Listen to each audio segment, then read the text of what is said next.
The snow was the color of old bone, and it fell without apology. Sergeant Dara Voss saw the children from 50 meters out through the scratched visor of her patrol suit, and for a moment she did not believe what her eyes were sending her brain. Two small shapes, motionless, half buried in the drifts beside the road. Blue. Literally blue, the kind of blue that human skin becomes when the body has been deciding, for some time, whether to keep fighting or not. She was off the transport before it stopped moving, boots punching through ice crust, and she was already calling back to her driver, Corporal Herrick, though her voice came out smaller than she intended. Herrick, stop the vehicle. There are children. She knelt beside them in the snow, a girl maybe 7. A boy, younger, perhaps 5. They were wearing the thin gray smocks the Voreth issued to what they called unclaimed inventory, their word for human children whose parents had been processed. Around the girl's neck hung a placard on a cord, printed in Voreth administrative script. Voss had learned enough of their language in 3 years of occupation to translate it without effort. No once children, designation unclaimed surplus, disposal authorized. She read it twice. Then she pulled the placard off the girl's neck and crushed it in her fist. The boy was barely breathing. She got her hands under both of them, one child against each side of her chest plate, and she stood up with them and she said, not to Herrick, not to anyone in particular, not even really to herself. She said it to the snow and the gray sky and the distant silhouette of the Voreth processing tower on the horizon. You're mine now. It was not a declaration of war. It did not feel like one in the moment. It felt like something much older and much simpler than war.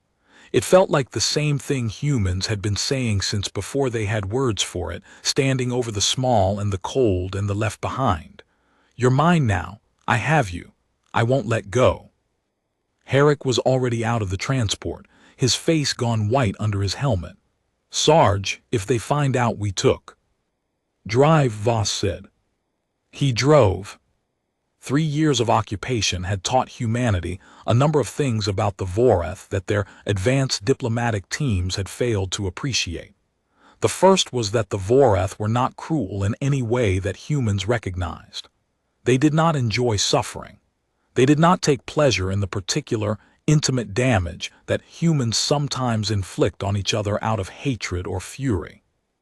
What they felt when they looked at human beings was closer to what a logistics manager feels when reviewing an inventory spreadsheet. There was surplus. There was shortage. There was misallocation of resources. There was waste to be minimized.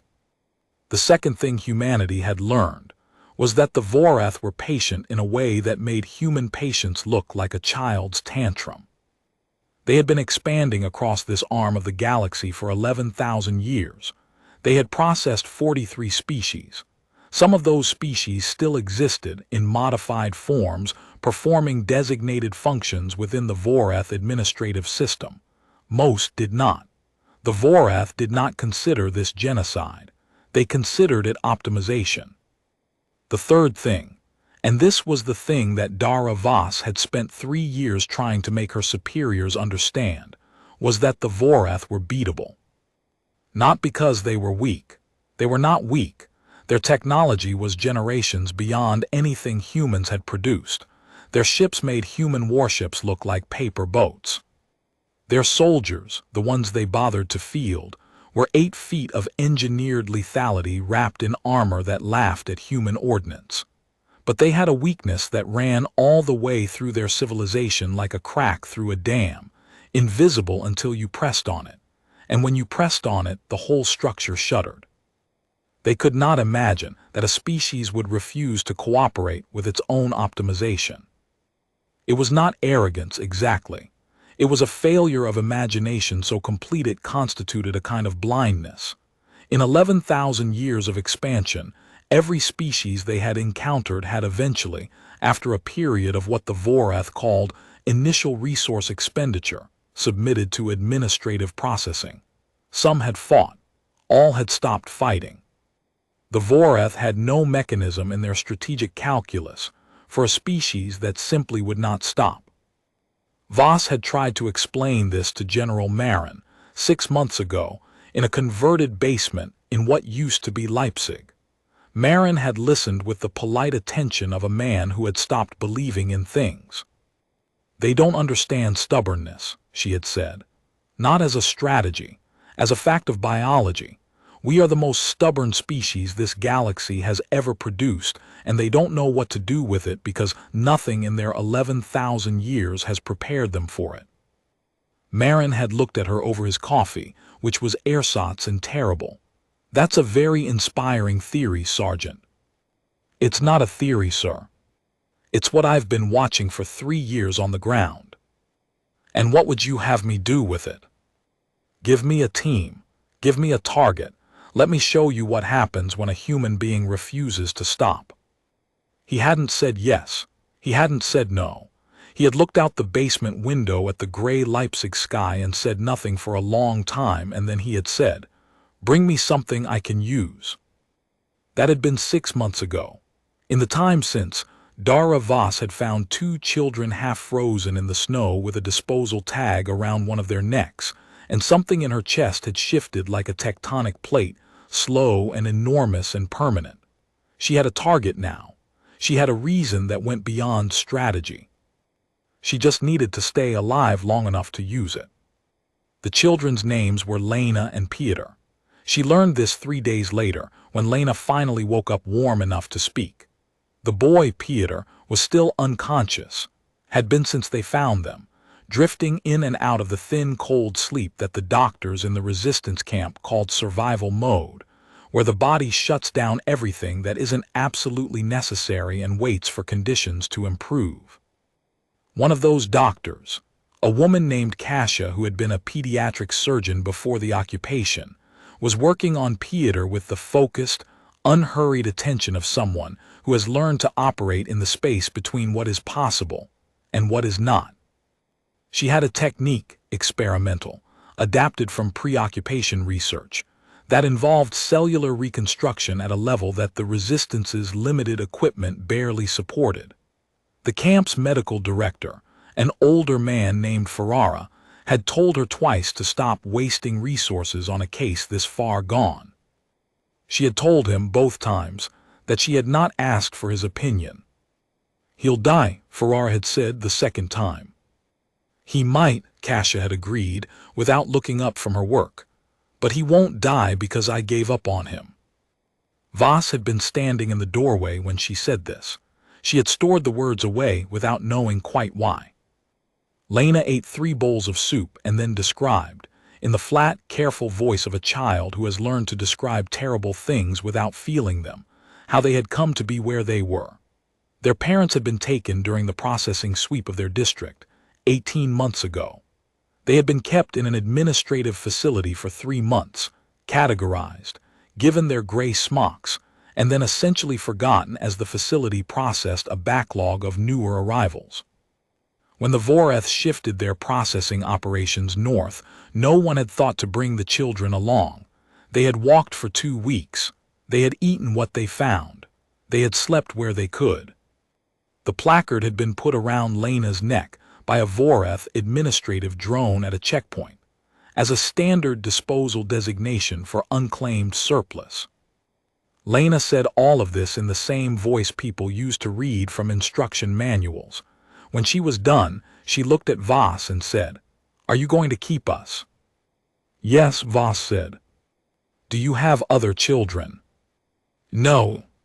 Lena seemed to consider this. "Then we'll be the first ones," she said, and went back to her soup. Voss sat with that for a long time afterward. The first ones.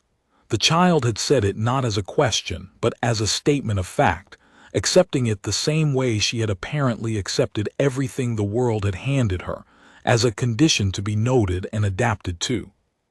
There was something in that acceptance that was more devastating than any amount of weeping would have been. It made Voss want to tear down the sky.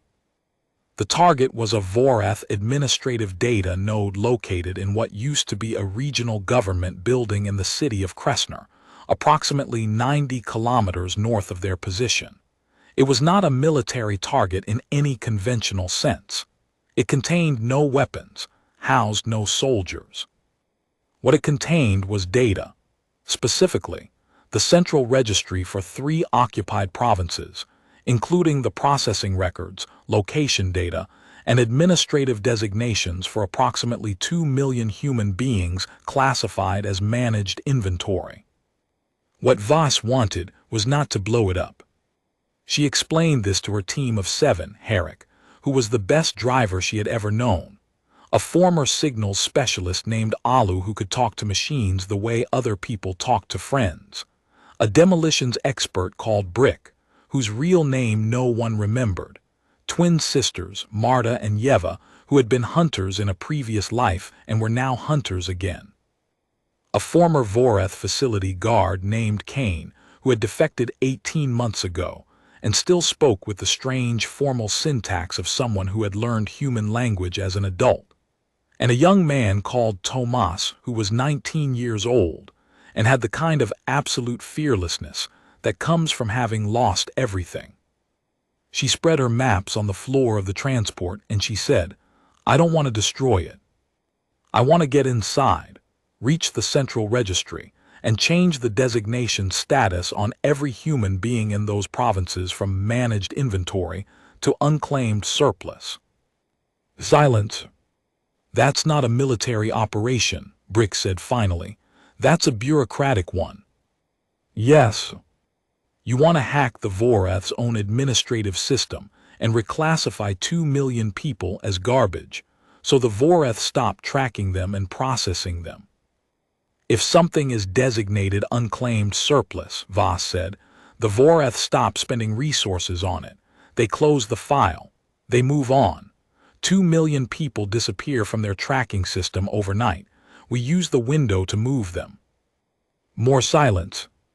Alu said quietly, "If we get caught in their system for more than 40 seconds, they'll trace the intrusion." "I know. We'll need 45 minimum to complete the reclassification."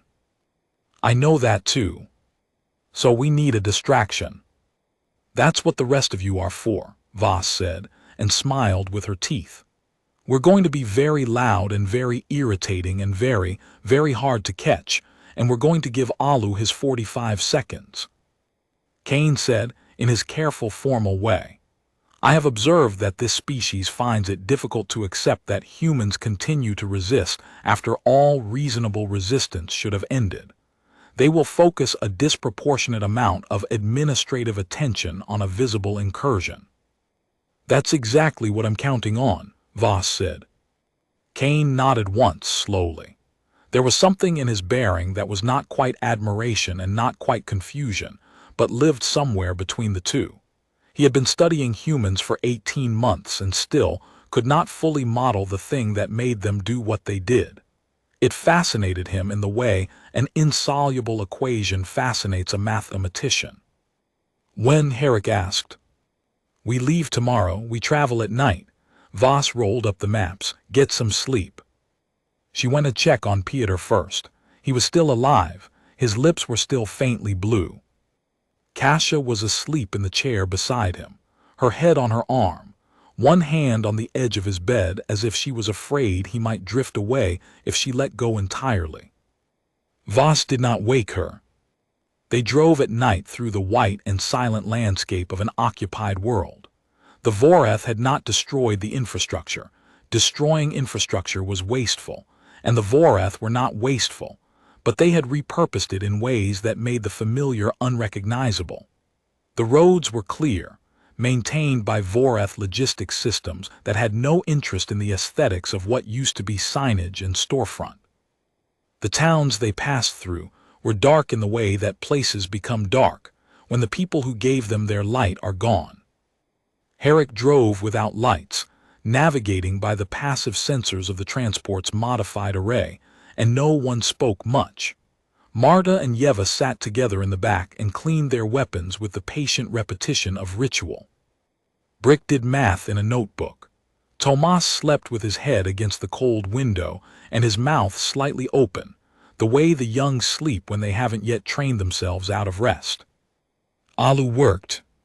He had a small device on his lap, a cobbled-together interface built from Voreth components and human ingenuity, and he had been working on it since they left. Occasionally he made small sounds, not words exactly, more like the sounds a person makes when a very difficult lock is finally yielding. Voss watched him from the front passenger seat. "You're going to tell me it's impossible," she said. "I'm not," Alu said. "I'm going to tell you it's the second most difficult thing I've ever done." "What was the first?" He smiled without looking up. "Forgiving myself for surviving when my whole family didn't." She didn't have a response for that. No one did. The transport moved through the dark and the snow fell and the world was quiet in its occupied way, and Voss thought about two children in gray smocks with disposal tags around their necks, and the thought was a coal in her chest that would not go cold. At 3 in the morning they stopped for an hour in a ruined barn, 3 clicks from Kressner's outer perimeter. Herrick slept. The twins checked the approaches. Brick laid out his equipment with the focused care of a surgeon. Voss walked to the edge of the barn and stood in the opening, looking at the distant lights of the city. Kane came and stood beside her. "You are troubled," he said.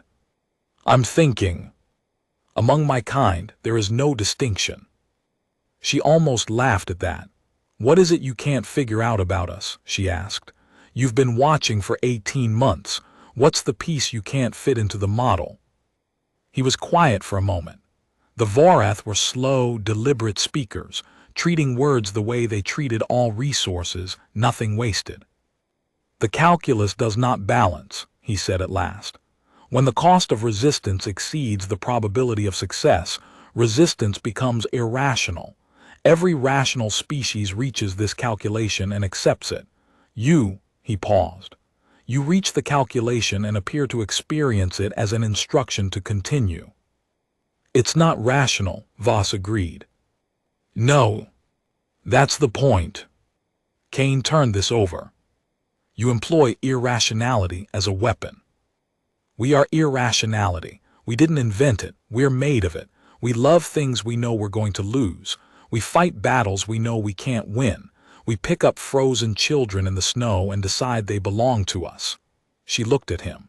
"Your people have never encountered a species that runs on something you can't calculate. You don't have a counter-strategy for love. You never needed one."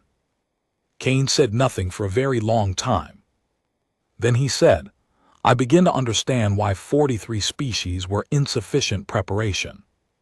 The node was on the 4th floor of a building that the Vorath had designated Administrative Processing Center 7, Kressner District, and which had previously been the regional public library. This detail pleased Voss in a way she couldn't entirely explain. Something fitting about the fact that the records of human lives were being kept where the books had been. The plan was, by any conventional military assessment, absurd. But then, Kane had been right. The Vorath had no defense against the absurd. Brick's job was the ground floor entrance and the eastern stairwell, loud, visible, and precisely calibrated to create maximum administrative disruption without triggering the facility's automated termination protocols. The distinction mattered. The Vorath would spend resources pursuing a live incursion. They would simply contain and catalog a dead one. Brick had spent 2 days learning the difference, consulting with Kane, and had emerged from the process with a list of demolitions configurations that were, in his word, obnoxiously distracting rather than terminally destructive. "That's a new professional category for me," he had said, with evident satisfaction. The twins went in through the roof, 2 dark shapes moving across the snow-covered surface with the unhurried certainty of people who had spent years reading terrain. They were there to keep Vorath security personnel occupied on the upper floors, drawing attention upward while the real work happened on the 4th. Herrick stayed with the transport 3 blocks out, engine warm, ready. Tomas, to his visible disappointment, was posted as a lookout on the building's north side. He had argued for a more active role. Voss had told him that staying alive was the most active thing he could do, and that she needed him alive considerably more than she needed him heroic. He had subsided, unconvinced but obedient. 19 years old, she thought. She wanted him to see 20. That left Voss, Alu, and Kane for the 4th floor. They went in through a service entrance at the rear that Kane had identified from facility schematics he'd memorized during his time as a guard. The building smelled of the particular odorless compound the Voreth used as a cleaning agent, a smell that had become, over 3 years, one of the olfactory signatures of occupation, the way diesel and cordite were the smells of war. The corridors were lit in the amber green of Voreth administrative lighting, everything organized, everything labeled, every surface speaking the language of a civilization that valued order above all other things. Voss moved through it like a ghost. They were 2 minutes from the 4th floor when Brick's charges went off. The building shook, controlled, calibrated, 2 distinct detonations that sent a clear seismic signal to every Voreth sensor in the building without triggering automated termination. In the sudden alarm surge that followed, Voss could hear, through the walls, the movement of security personnel redirecting to the ground floor. The ceiling above them, the twins were at work, drawing eyes upward. The 4th floor node room was locked with a Voreth biometric seal. Kane stepped forward. This was the part Voss had not told the team about before tonight. The part she had discussed only with Kane in a quiet corner of the camp the night before they left. He placed his palm on the reader. He was still in the Voreth administrative system, listed as active security personnel. He had not been flagged as a defector. The Voreth, she had realized some time ago, were slow to update their personnel records, another function of their certainty that no one from a managed species would ever voluntarily defect. They had never needed to be fast at it. The door opened. The room was smaller than Voss had imagined, a space about the size of a large closet, filled floor to ceiling with the soft luminescence of active data storage. Alu was inside before she had finished the thought, his device connecting to the node interface with a sound like a key in a lock, and then his hands were moving, and his eyes were going the way they went when he was doing the thing that he did, that thing that was as much instinct as skill, the thing that had kept him alive when everything else about his world had ended. 45 seconds, Voss said. I know, Alu said. She stood at the door with her weapon up. Kane stood at her shoulder. 30 seconds in, the node room lit up red. An alarm different from Brick's diversion alarms, sharper, more focused. Alu kept moving. They've detected the intrusion, Kane said. I know. They will converge on this floor in approximately 60 seconds. I know that too.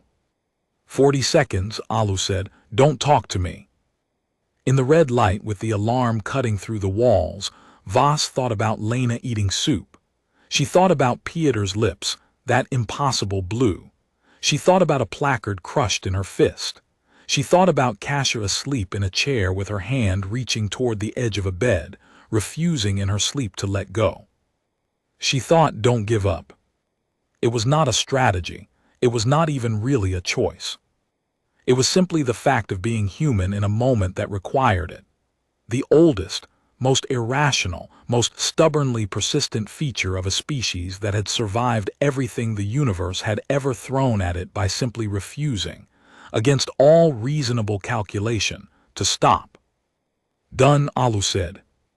They went out the way they came in, which is to say badly and loudly and in a considerable hurry, and 3 things happened in quick succession that were not part of the plan.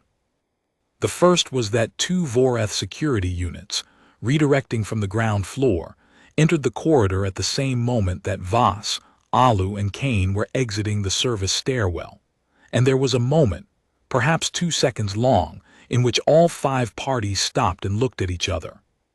The second was that Kane stepped forward. He spoke to the 2 security units in Voreth, rapid, authoritative, the kind of voice that carried rank even when rank was not visible, and in the half-second of hesitation that followed, Voss and Alu moved, not toward the exit, That would have been obvious. They moved along the wall, using the security unit's own moment of administrative confusion as cover. The third thing was Tomas. He was not at his post. He was, instead, at the rear service entrance, which is where Voss and Alu arrived at a dead sprint to find the door already open and Tomas standing in the cold air, with an expression that she would describe later, as the look of someone who has made a decision they've already committed to and is no longer available to debate. "I heard the second alarm," he said. "You were supposed to stay at the post." "I know." He didn't look sorry. He looked 19, which was its own category of insufficient regret. "Herrick's waiting. The twins are already out, Brick's out. I'm your rear cover. Are we going?" They went. Behind them in the building she heard Kane still talking, still buying seconds. She didn't know if he would make it out. She had told him the risk before they left the camp, and he had considered it in his careful Vorath way, weighing and balancing, and he had said, "Among my people, sacrifice is calculated against projected outcome. Among yours, I have observed, it is calculated against something else. What you can live with." She had not been able to argue with that. Herrick drove like the road was a problem he was solving in real time, which it was. 3 blocks became 6 before the first Vorath response vehicle appeared behind them, not a military pursuit unit, which would have been faster, but an administrative response vehicle, which was exactly what the presence of an intrusion alarm in a data node would call. Administrative response, not combat response. Alu's 45 seconds had been clean. They hadn't tripped the full security escalation. Just the administrative one, which was slower. Voss sat in the front and breathed and let Herrick drive. After 4 minutes, the response vehicle dropped off their sensor display. Brick said from the back, "That's because they stopped to file a report." "They stopped to file a report while in pursuit," Tomas said. "Administrative response. They have to log everything. Form 7 Cress, unauthorized facility intrusion, estimated duration, approximate personnel count, preliminary damage assessment." "You're making that up." "I am absolutely not making that up." Yeva said something in a language Voss didn't speak, which from the tone sounded like it was either deeply funny or deeply obscene or possibly both. Her sister answered in kind. They laughed together briefly, in the way the twins laughed, sudden and contained, like sunlight through a gap in clouds. Voss watched the sensor display until it was clear. Then she said, "Alu, tell me it worked." He had his device on his lap again. He was already checking. His face in the transport's instrument light was very still, very focused, and then it changed, not much, just a small softening around the eyes, a fractional relaxation of the jaw, and he said, 2,112,843 individuals. Administrative status, unclaimed surplus. File closure authorization, pending. Resource reallocation, complete. Silence. "They're off the grid," he said, quieter. "Every one of them. The Vorath will stop tracking them, stop moving them, stop processing them. From the administrative perspective, they don't exist anymore." Brick said, "We just made 2 million people invisible." "Yes," Voss said. "And then we move them," Alu said. "Before the system reconciliation catches the anomaly. We have maybe 3 weeks before a routine audit flags the discrepancy." "We move them in 3 weeks," Voss said. "Every cell, every route, every hand we have. 3 weeks." More silence. The transport moved through the snow and the dark. Marta said, "Where's Kane?" No one answered right away. "He was still inside when we went," Tomas said carefully. Voss said, "I know." She had known when they left.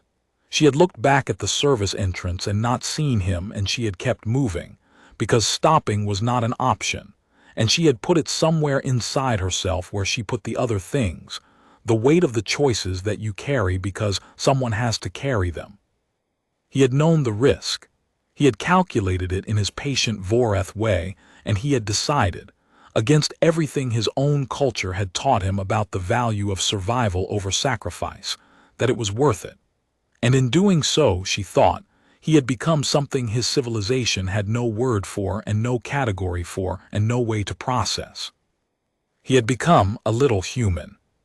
Cain was not dead. She found this out 8 days later, through a contact in a Vorath-adjacent information network, a gray market channel that moved data between the occupation administration and the underground, operated by a man who was, simultaneously, a Vorath administrative contractor and a resistance intelligence asset, and who seemed to feel no cognitive dissonance about this arrangement whatsoever. The message was brief, and in the formal administrative syntax that Vorath systems used for personnel status updates. CAINE designation 7 RETH, detained, status, under review, classification, anomalous behavioral incident. Anomalous behavioral incident, that was how they were categorizing it. A Vorath guard who had turned on his own administrative system was not, in the Vorath framework, a defector or a traitor or a revolutionary. Those were human categories. He was an anomaly, a processing error, something to be reviewed and corrected. Voss read the message 3 times. Then she went to find the man with the gray market channel, and she said, "I need to know where they're holding him." "That's outside what I can." "Find it," she said, "or I'll find someone who can." She was not generally a person who made threats. She found them wasteful and imprecise. But there are moments when the only correct instrument is a voice that communicates absolute certainty, and she had learned over 3 years to have one. He found it, a detention and review facility 40 kilometers northeast of Kressner. Small, lightly staffed, the Vorath rarely needed to detain their own people and had not built their detention infrastructure with that scenario in mind. She brought this to the team. Brick looked at the facility schematic and said, "That's achievable." "I'm not asking if it's achievable," Voss said. "I'm telling you we're doing it." Herrick said, "We're also, simultaneously, supposed to be moving 2 million people." "I know we do both." Marta and Yeva were already looking at the maps. "His people left him to die," Tomas said. He sounded genuinely puzzled, as if the concept were unfamiliar even after everything. "They just classify him as an anomaly and put him in a box." "Yes. That's efficient," Cain had once told Voss, explaining the logic. "There is no utility in expending resources on individuals who demonstrate irreconcilable behavioral divergence." "That's monstrous," Tomas said. "To us," Voss said. "Not to them. He helped us." "I know. So we're going back." "Yes," she said, "we're going back." Tomas nodded once, as if that was the most obvious thing in the world, which to him it apparently was. 19 years old. She found him so young it almost hurt to look at him, and at the same time she thought, this is the species. Right here. This boy who cannot conceive of leaving behind the person who helped them, who finds it monstrous to classify a living being as an anomaly and put it in a box. This is what 11,000 years of Vorath expansion never prepared for. The extraction of Cain from Administrative Review Facility 4 Kressner Northeast was not clean. No extraction ever is when you're working with 7 people, limited equipment, and a 3-week clock on a separate operation that is the actual reason any of this matters. It was loud in places and silent in others, and Brick did something with a heating conduit and 2 components from Alu's spare kit that produced an electromagnetic burst precise enough to knock out the facility's internal sensors for approximately 90 seconds without triggering external alerts. 90 seconds was sufficient. They found Cain in a holding room that was clean, well lit, and completely empty of any comfort. He was sitting on the floor. The Vorath apparently had not thought to provide furniture in detention, because detained individuals were anomalies to be processed rather than persons to be housed, with his knees to his chest and his hands clasped in front of him, and he was doing the Voreth thing where they go still and internal when they are waiting, the metabolic downshift that his species used as a substitute for what humans would call hope. He looked up when the door opened. Voss stood in the doorway. Kane looked at her for a long moment. Then he said in his careful formal syntax, "You should not have come back." "I know," she said. "Let's go." He moved to the door.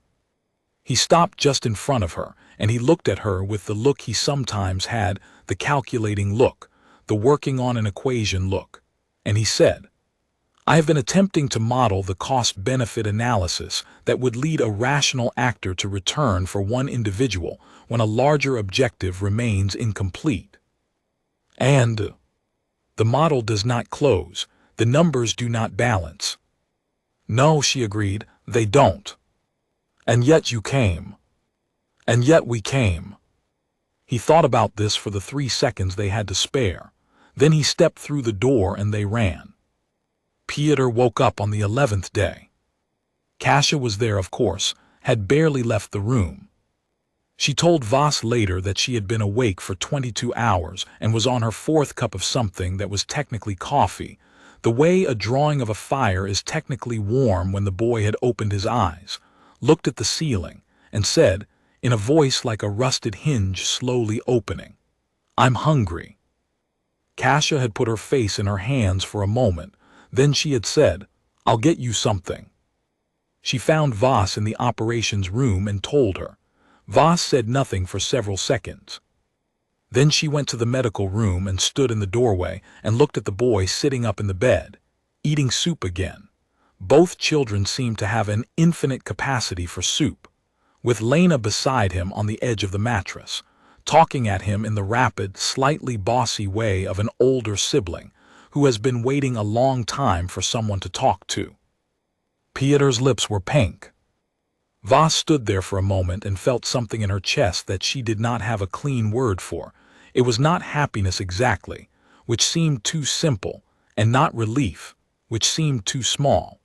It was more like the feeling of a load-bearing wall holding, the feeling of something that was supposed to happen, happening, after a very long time of not being sure it would. Ferrara, the medical director, found her there. He looked into the room and saw the boy eating and said nothing for a moment. Then he said stiffly, "It shouldn't have worked." "But it did," Voss said. "The procedure was experimental. The resources were significant." "Yes." He stood there a moment longer. Then, "Tell Dr. Kasia the resources were well spent." He walked away. Voss thought, "Don't give up." 2 words, 3 syllables. The smallest possible instruction for the largest possible undertaking.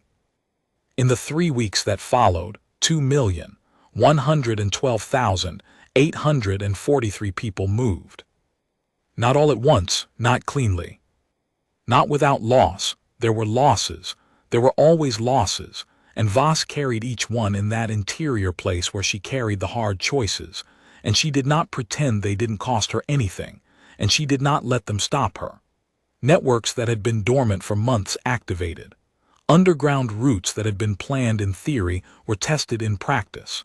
Resistance cells that had never coordinated with each other coordinated. People who had been classified as unclaimed surplus by the most efficient administrative system in this arm of the galaxy moved through forests and under roads and across frozen rivers in the dark, guided by the most inefficient species in known space, moving on stubbornness and love and the absolute refusal to accept the calculus. Alu worked constantly. Kane, integrated now into the operations in a way that was no longer tentative, contributed structural knowledge of Vorath administrative processes that was worth more than any number of additional fighters. The twins ran routes. Brick made things that should not have work.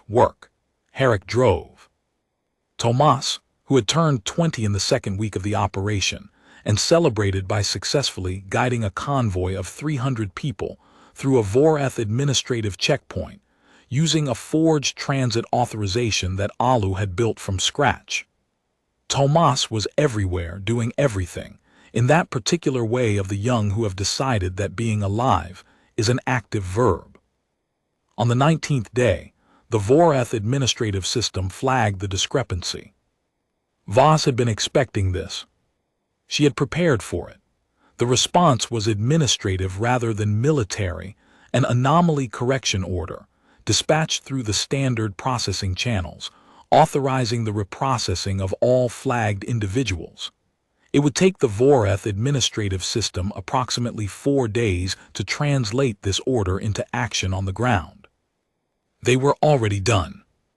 On the 19th day, with 1 day to spare, the last convoy moved out of the last staging point in what used to be the northern province, and the count was not 2,112,843. The count was 1,946,211. Not all of them, not everyone, but 1,946,211 people who had been designated unclaimed surplus, scheduled for disposal and administrative closure, were somewhere the Voreth's corrected records could not find them. Voss sat in the operations room after the last convoy confirmed, and she looked at the number on Alu's screen for a long time. Herrick said, "That's almost 2 million. Yes. He stopped, started again. That's a lot of people. Yes. He sat down heavily in the chair beside her. He was 26 years old, and he had been driving for the resistance since he was 23, and he looked, right now, like a man who has been holding his breath for a very long time and has only just realized he's allowed to exhale. He looked like a person in the moment, just after an impossible thing turns out to have been possible. Brick said from across the room, "We need to go. The Voreth response will be here by morning." They went. In the months that followed, the number traveled. Not the way numbers usually travel. Statistics passed from administrator to administrator, processed and filed, and moved to the appropriate category. It traveled the way important things travel between people who have nothing but each other and a stubbornness that the universe keeps failing to calculate for. 1,946,000. It traveled through resistance networks and underground communication chains, and the gray market channels, and the long human tradition of telling each other the things that matter. Something shifted. Not immediately, not in any clean or dramatic way. The Voreth did not withdraw. The occupation did not end. The processing facilities continued to operate. The gray smocks continued to be issued. The disposal tags continued to be placed. The 11,000-year administrative expansion of a civilization that had optimized everything in its path continued to move at its patient, geological pace. But something had shifted. General Marin found Voss in a safe house in what used to be the south of France, 6 months after Kressner, and he sat across a table from her, and he looked at her with the expression of a man who had stopped believing in things and has, against his will, started again. He said, "You told me to give you a team and a target, and you'd show me what happens when a human being refuses to stop." "Yes, sir." "Show me again," he said. Lena and Peter lived in the resistance camp for 2 more years before the lines shifted enough that the camp itself could move closer to the surface, closer to the uncertain warmth of a world that was beginning, incrementally and with no guarantee, to fight its way back towards something that resembled its own. Peter grew 4 centimeters in those 2 years.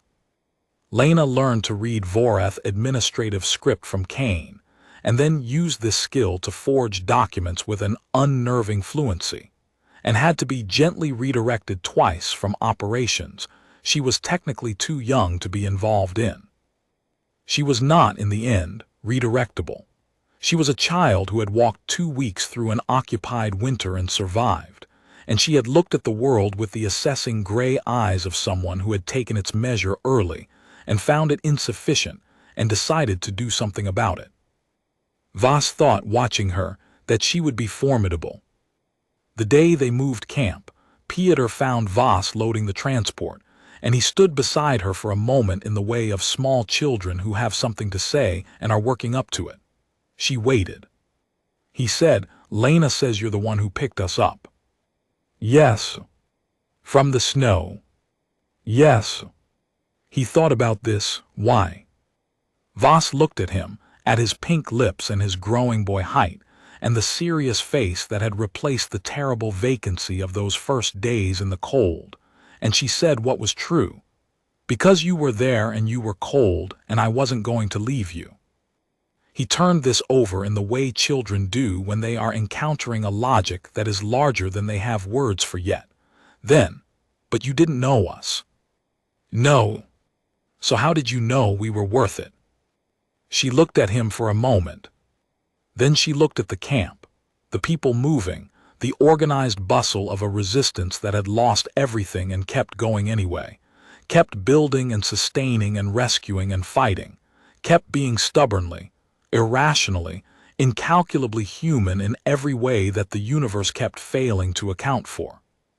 "You were children in the snow," she said. "That's enough. That's always been enough."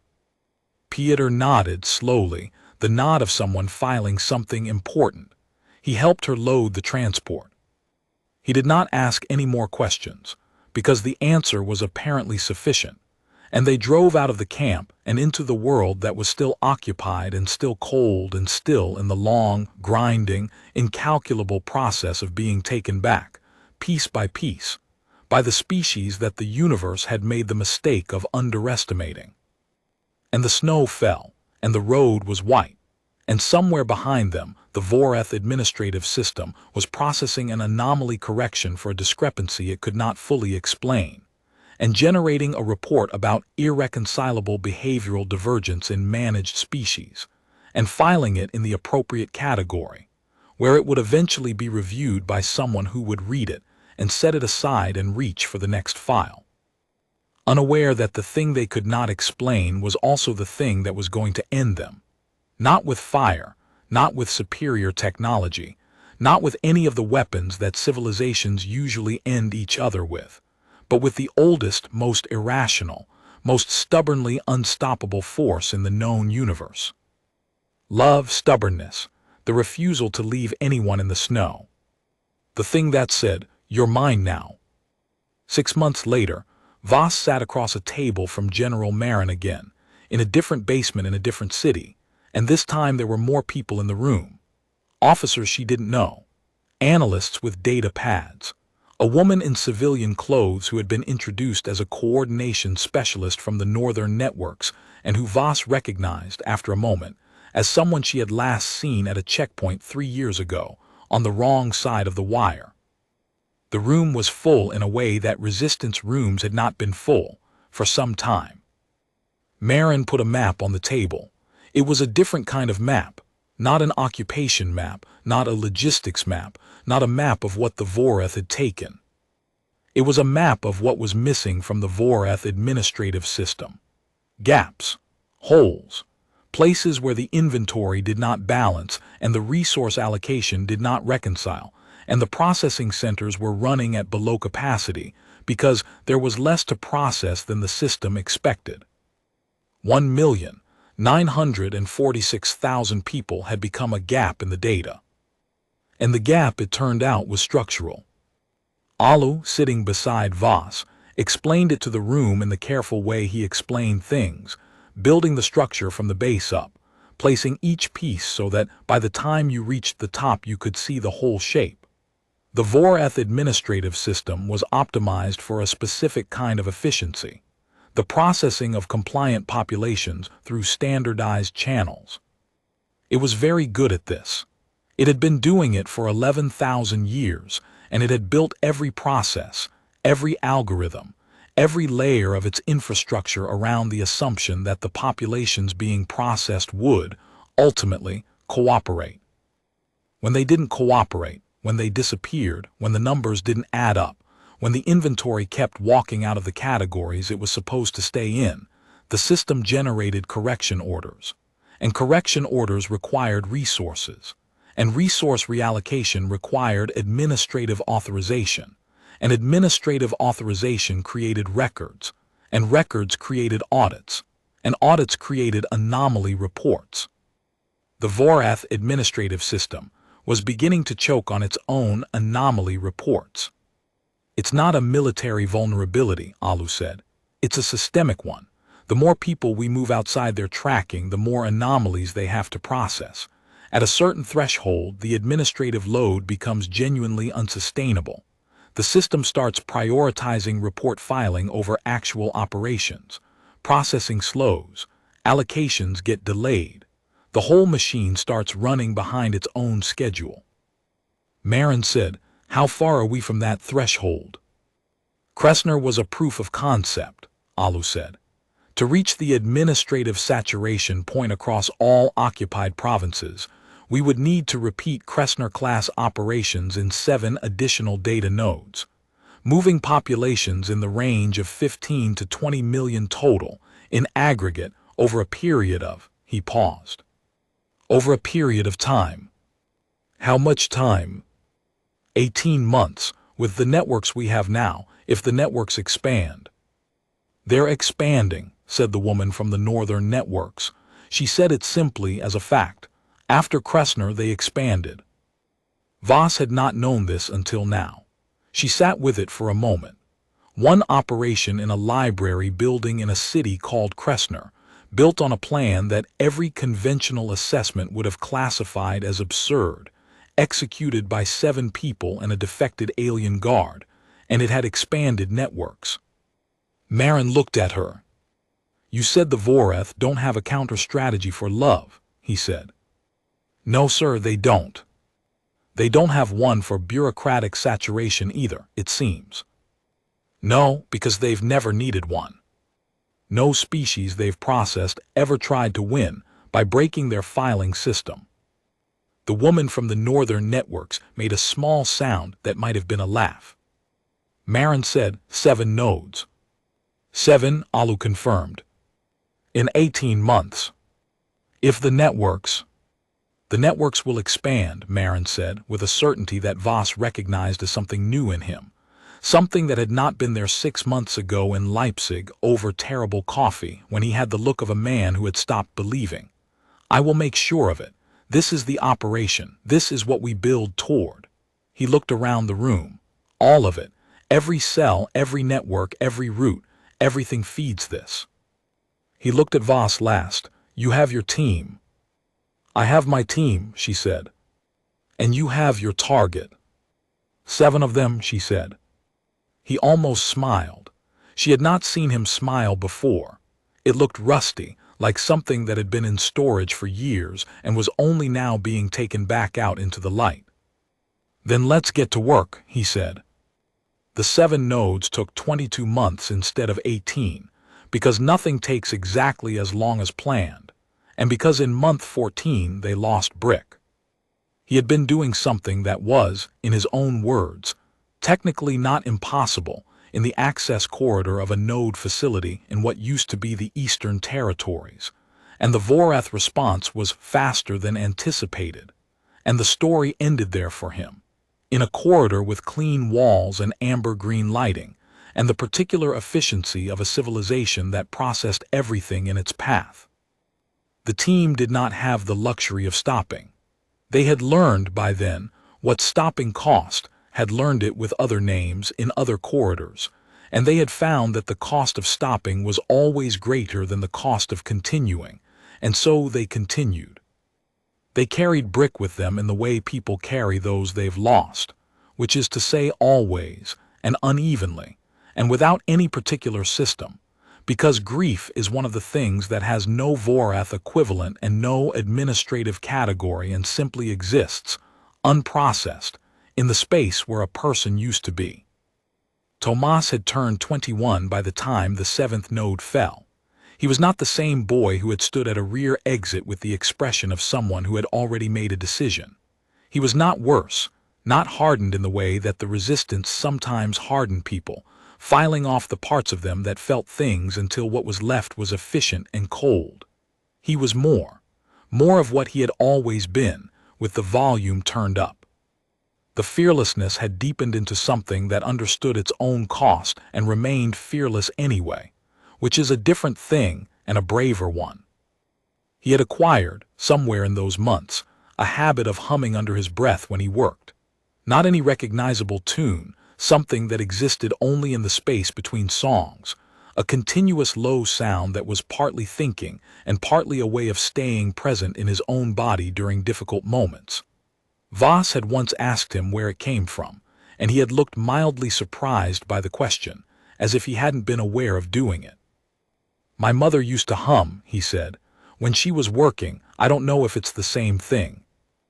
"It doesn't have to be the same thing," she said. On the day the seventh node fell, a facility in the Northern Territories, in what used to be a transit hub, taken cleanly and with no casualties, Tomas hummed all the way through Alu's 45 seconds and didn't stop until they were 3 kilometers clear, and Herrick said, from the driver's seat, "We're clear." And the hum stopped, and the silence that replaced it was the particular silence of an impossible thing becoming possible. Alu said, "That's 7. No one said anything else for a moment. Marta and Yeva sat with their hands on each other's arms, in the uncomplicated way of people who share a language that doesn't need words. Kane, in the seat beside Voss, looked at the readout on Alu's screen with an expression that she had come to recognize as his version of awe, very still, slightly wide-eyed, the look of a mind encountering a fact it does not have existing categories for. "Total reclassification," Alu said, "across all 7 nodes, aggregate 19,412,700 and—" "Don't give me the ones," Voss said. Her voice came out rough. She cleared it. "Round it." 19 million, Alu said, plus. 19 million, plus.